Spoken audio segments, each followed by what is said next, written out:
ആദ്യം തന്നെ നമ്മുടെ വീഡിയോ തുടക്കം തന്നെ നമ്മുടെ പാഷൻ ഫ്രൂട്ട് കാണിക്കാം. നമ്മുടെ പാഷൻ ഫ്രൂട്ട് നന്നായിട്ട് കായ്ച്ചിട്ടുണ്ട്. ഇത് കഴിഞ്ഞ വർഷമൊക്കെ ഞാൻ ഇതിൻ്റെ വീഡിയോ കാണിച്ചിട്ടുണ്ടായിരുന്നു. മുറ്റത്തൊരു മരമുണ്ട്, ആ മരത്തിൽ വള്ളി പടർന്നുണ്ടാകുന്നതാണ്. പക്ഷെ കഴിഞ്ഞ വർഷത്തേക്കാളും അപേക്ഷിച്ച് ഈ വർഷം ഒരുപാട് കായ പിടിച്ചിട്ടുണ്ട്. എനിക്ക് അങ്ങനെ ഷൂട്ട് ചെയ്യാൻ പോലും പറ്റുന്നില്ല, അത്രമാത്രം കായ ഈ മരത്തിൽ ഉണ്ട്. ഒരുപാട് വലുതൊന്നും ആയിട്ടില്ല, എല്ലാം ചെറുത് തന്നെയാണ്, ഉണ്ടായി തുടങ്ങിയിട്ടേ ഉള്ളൂ. ഇത് നമ്മുടെ വയലറ്റ് വഴുതന ഇതാണ്, പാഷൻ ഫ്രൂട്ടാണ്. വയലറ്റ് കളറാണ് പുറമേ. നല്ല ടേസ്റ്റാണ് കേട്ടോ, പുളിയൊന്നും അങ്ങനെ ഇല്ല. ഇത് എന്തായാലും കുറേ ഉണ്ടായിട്ടുണ്ട്, കണ്ടോ. ഇതെല്ലാം കാണിക്കണമെന്നൊക്കെ ഒരുപാട് ആഗ്രഹിക്കുന്നുണ്ട്, പക്ഷേ നമ്മുടെ സമയക്കുറവ് കാരണം വീഡിയോ അങ്ങോട്ട് എടുക്കാൻ പറ്റുന്നില്ല, ഒന്നും കാണിച്ചു തരാനും പറ്റുന്നില്ല. പിന്നെ വാഴക്കൊല ഇടയ്ക്കിടയ്ക്ക് കിട്ടുന്നുണ്ട്. കഴിഞ്ഞ ദിവസവും ഒരു പാളയംകുടം വാഴ പഴുത്തു, അതിൽ നിന്ന് തന്നെ പഴുത്തു, അത് വെട്ടിയിട്ടുണ്ടായിരുന്നു. പിന്നെ നമ്മുടെ ഇതൊരു കാന്താരി ചെടിയാണ്. നമ്മുടെ തക്കാളി തൈയൊക്കെ ഈ ഒരു ലെവലായിട്ടുണ്ട്. പിന്നെ നമുക്ക് ഇന്നലെ നല്ല മഴയായിരുന്നു. ഇന്നലെ വൈകുന്നേരം അത്യാവശ്യം നന്നായിട്ട് തന്നെ നല്ല ശക്തിക്ക് മഴ ലഭിച്ചു. ആ മഴ കിട്ടിയത് കൊണ്ട് തന്നെ രാവിലെ നോക്കിയപ്പോൾ എൻ്റെ ചെടികൾക്കെല്ലാം നല്ല ഉഷാറായിട്ട് നിൽക്കുന്നുണ്ട്. എല്ലാവരും അടിപൊളിയായിട്ട് തന്നെ നിൽക്കുന്നുണ്ട്. എന്തൊക്കെ പറഞ്ഞാലും നമ്മൾ വെള്ളം ഒഴിച്ച് കൊടുത്താലേ അത്രമാത്രം അവർക്ക് ലഭിക്കുകയില്ല.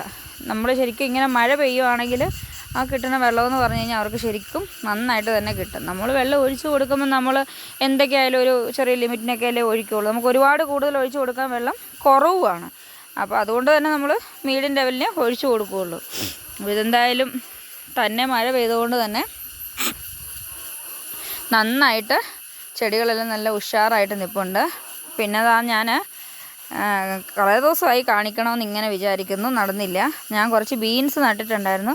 വെള്ളം കുറവാണ്, എന്നാലും എനിക്ക് നടണമെന്നുള്ളൊരാഗ്രഹം മനസ്സിലെ വല്ലാണ്ട് അലട്ടിക്കൊണ്ടിരുന്നതുകൊണ്ട് തന്നെ ഞാൻ കുറച്ച് ബീൻസ് തൈകൾ നട്ടിട്ടുണ്ടായിരുന്നു. ഇത് കുറച്ച് അച്ചിങ്ങയുടെ തൈകളാണ് നിൽക്കുന്നത്. 2-3-4 അച്ചിങ്ങ തൈയുണ്ട്. പിന്നെ ഇതാ ബീൻസുകൾ, ഇവിടെ ഞാൻ ബീൻസുകൾ നട്ടിട്ടുണ്ടായിരുന്നു. കണ്ടോ, ഈ ഒരു പരുവമായി. തൈ മുളച്ച് വന്നപ്പോൾ തന്നെ നമുക്ക് നല്ലൊരു അടിപൊളി മഴ ലഭിച്ചു. അതാണ് എനിക്ക് ഒരുപാട് സന്തോഷമായത്. കാരണം ആ മഴ കിട്ടിയത് കൊണ്ട് തന്നെ ബീൻസ് തൈകൾ നല്ലതായില്ല, ഇലയൊക്കെ വിരിഞ്ഞ് നല്ല അടിപൊളിയായിട്ട് നിൽപ്പുണ്ട്. ഞാൻ ഒരു സൈഡിൽ നമ്മുടെ വയലറ്റാണ് നട്ടിരിക്കുന്നത്.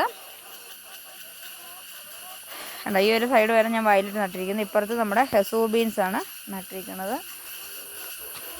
അപ്പോൾ ശരിക്കും പറഞ്ഞാൽ ബീൻസ് എനിക്ക് ഒട്ടും ഇല്ല കേട്ടോ. എൻ്റെ വീട്ടിലേക്ക് ഉപയോഗിക്കാനുള്ള ബീൻസ് പോലും ഇല്ല, ഒട്ടും ലഭിക്കുന്നില്ല. അതുകൊണ്ട് തന്നെ നമ്മുടെ വീട്ടിലേക്ക് ആവശ്യത്തിന് വേണ്ടിയിട്ട് മാത്രം ഞാൻ ഒറ്റ ബെഡാണ് നട്ടിരിക്കുന്നത്. വെള്ളത്തിൻ്റെ കുറവും എല്ലാം കാരണം എനിക്ക് ഒരുപാടൊന്നും അങ്ങോട്ട് നടാനായിട്ട് പറ്റണേ ഇല്ല.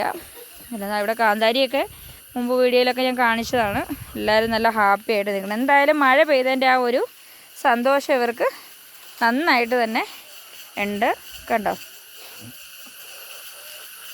എല്ലാം നല്ല ഹാപ്പി ആയിട്ട് ഇരിക്കുകയാണ്. രാവിലെ എണീറ്റ് വരുമ്പോഴത്തന്നെ ഇവരുടെ അടുത്ത് വന്നാലുണ്ടല്ലോ, ഇവരെയൊക്കെ ഒന്ന് കാണുക എന്ന് പറയുമ്പോൾ തന്നെ നമ്മുടെ മനസ്സിന് വല്ലാണ്ടുള്ളൊരു സന്തോഷമാണ് കിട്ടുന്നത്.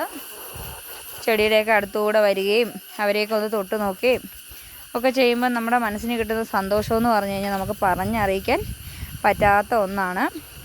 ഞാനിങ്ങനെ വർത്താനം പറഞ്ഞേ ഇവരെയൊക്കെ ഇങ്ങനെ കാണിക്കാമെന്ന് വിചാരിച്ചു. അപ്പോൾ നിങ്ങൾക്ക് ഇവരെയൊക്കെ കാണുകയും ചെയ്യാം, ഒപ്പം എൻ്റെ വർത്താനം കേൾക്കുകയും ചെയ്യാം.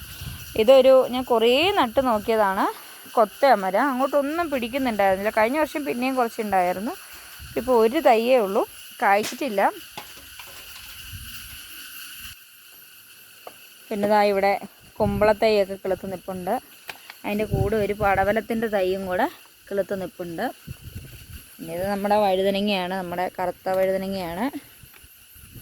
ഇവിടെ 2-3 പാവൽ തൈയും കിളുത്ത് നിൽക്കുന്നുണ്ട്. ഇത് ഞാൻ കുറച്ച് വെള്ളരി തൈ നട്ടിട്ടുണ്ടായിരുന്നു. ഭയങ്കര പുഴു ശല്യമാണ് ഈ വെള്ളരിയിൽ. വെള്ളരിക്ക ഉണ്ടാകുമോ എന്നൊന്നും എനിക്കറിയത്തില്ല. എന്നാലും എന്താ 3 ഗ്രോ ബാഗിലായിട്ട് ഞാൻ വെള്ളരി നട്ടിട്ട് ഇവിടെ ഒരു വല കെട്ടി കൊടുത്തിട്ടുണ്ട്. ഈ വലയിൽ കൂടെ കയറി പടർന്ന് കായ്ക്കണം എന്നാണ് എൻ്റെ ആഗ്രഹം. നോക്കാം നമുക്ക്. എന്തായാലും പുഴു ശല്യം നന്നായിട്ടുണ്ടാകുന്നുണ്ട്. ഞാൻ പിന്നെ വിവേറി സ്പ്രേ ചെയ്ത് കൊടുത്തിട്ടുണ്ടായിരുന്നു, എന്നാലും പുഴു നന്നായിട്ട് തന്നെ ഉണ്ട്. നമ്മുടെ വഴുതനങ്ങ വഴുതനങ്ങ ഇഷ്ടം പോലെ ഉണ്ട് കേട്ടോ പറിക്കാനായിട്ട്. 2 ദിവസം കൂടുമ്പോൾ ആവശ്യത്തിലും അധികം വഴുതനങ്ങ നമുക്ക് കിട്ടുന്നുണ്ട്. പെട്ടെന്നാണ് വഴുതനങ്ങ വലുതാവുന്നത്. കണ്ടോ, ഇതെല്ലാം വഴുതനങ്ങ കിടപ്പുണ്ട്. പച്ചയും വയലറ്റും ഏതാണാവോ നമുക്ക് വേണ്ടത് നമ്മുടെ ആവശ്യാനുസരണം തന്നെ നമുക്ക് കിട്ടുന്നുണ്ട്. കണ്ടോ, പിന്നെ നല്ല അടിപൊളിയായിട്ട് തന്നെ വളർന്ന് നിൽപ്പുണ്ട്. പിന്നെ ഞാൻ എൻ്റെ വയലറ്റ് വഴുതനങ്ങ വിത്തിന് വേണ്ടിയിട്ട് ഇട്ടിരിക്കുന്നതാണ്. കുറച്ച് വിത്ത് ഞാൻ മുമ്പ് എടുത്തിട്ടുണ്ടായിരുന്നു, എന്നാലും ഇരിക്കട്ടെ, കുറച്ചും കൂടെ നമ്മുടെ ആവശ്യത്തിന് ഇരിക്കട്ടെ. ഇത് കണ്ടോ, ഇത് പച്ച വഴുതനങ്ങ നല്ല നീളമുള്ളൊരു ടൈപ്പാണ്. ഇതും വിത്തിന് തന്നെ ഇട്ടേക്കുന്നതാണ്. അതിൽ ഒരെണ്ണം പഴുത്ത് നിൽക്കുന്നുണ്ട്. കണ്ടോ, ഒരെണ്ണം പഴുത്ത് നിൽക്കുന്നുണ്ട്. ഇവിടെയൊക്കെ വഴുതനങ്ങകൾ തന്നെയാണ്. പിന്നെ ഞാൻ ചെറിയ 2 വഴുതന തൈ ഗ്രോ ബാഗിൽ തന്നെത്താനെ കിളുത്ത് വന്നതാണ് കേട്ടോ. 2 തൈ വീതം ഗ്രോ ബാഗിൽ തന്നെ കിളുത്ത് വന്നതാണ്. ഞാൻ നട്ടതൊന്നുമല്ല. എന്ത് വഴുതനങ്ങയാണെന്ന് എനിക്ക് അറിയത്തില്ല, ഇതുണ്ടായാൽ മാത്രമേ അറിയുള്ളൂ. പിന്നെ ഇതാ നമ്മുടെ വയലറ്റൊക്കെ കിടക്കുന്നത് കണ്ടോ. നമ്മുടെ വയലറ്റ് വഴുതനങ്ങ എല്ലാ അടിയിലൂടെ ഒളിഞ്ഞൊളിഞ്ഞൊളിഞ്ഞ് കിടക്കുകയാണ്. ഒന്നും കാണുപോലും ഇല്ല. ഇവിടെയൊക്കെ ഉണ്ട് വഴുതനങ്ങകൾ. അപ്പോൾ എന്തായാലും വഴുതനങ്ങ എന്നോ നാളെയൊക്കെ ആയിട്ട് പറിക്കണം. ചീരത്തൈകൾ നല്ല ഉഷാറായിട്ട് നിൽക്കുന്നുണ്ട്. മഴ പെയ്തതിൻ്റെ ഇത് നല്ല ഹാപ്പി ആയിട്ട് തന്നെ നിൽക്കുന്നുണ്ട്. അപ്പോൾ ഇന്നത്തെ നമ്മുടെ വീഡിയോ ഇത്രയൊക്കെ ഉള്ളൂ. പച്ചക്കറികളെയൊക്കെ എല്ലാവരെയും ഒന്ന് കാണിക്കാമെന്ന് കരുതി എടുത്തൊരു വീഡിയോ ആണ്. അപ്പോൾ വീഡിയോ ഇഷ്ടമായാൽ ലൈക്ക് ചെയ്യാനും ഷെയർ ചെയ്യാനും കമൻറ്റ് ചെയ്യാനും മറക്കണ്ട. അപ്പോൾ അടുത്തൊരു വീഡിയോയുമായി കാണുന്നവർ എല്ലാ കൂട്ടുകാർക്കും ബൈ.